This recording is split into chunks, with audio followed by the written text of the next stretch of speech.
What did you say to me? I said, have you ever thought about having your own talk show? Yeah. Well, there's a producer out there who would love to hear you tell him. Okay. Why do you think?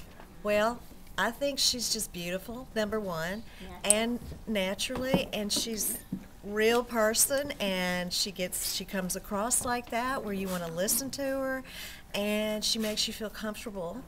And she's just so informative about everything, and you can tell she's the average person making everybody feel wonderful, and it's just entertaining and Yeah, you did it. fun. I'm fun. What Yeah, else? a people person. She knows how to get into the audience minds and get us to laugh and relaxes you, and very good with her guests because the other guy was a bit stiff, and we're kind of glad to see him go. No offense to them, but she's really the person or the lady for the job, and she got the balls to do it. So you're gonna miss out if you don't get this lady on your show.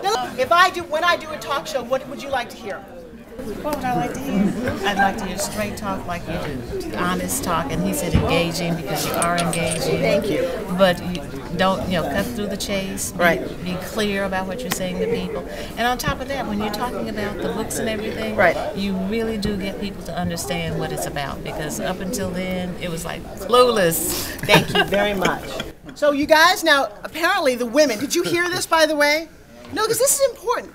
I did a talk show a long time ago, and the executive producers thought it was a good idea to pull all the men out of the audience and make it a women's only. No.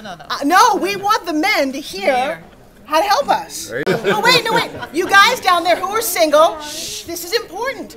These guys have been married since I was a baby, since 1965. Tell me one of the secrets to staying married so long. That's the secret.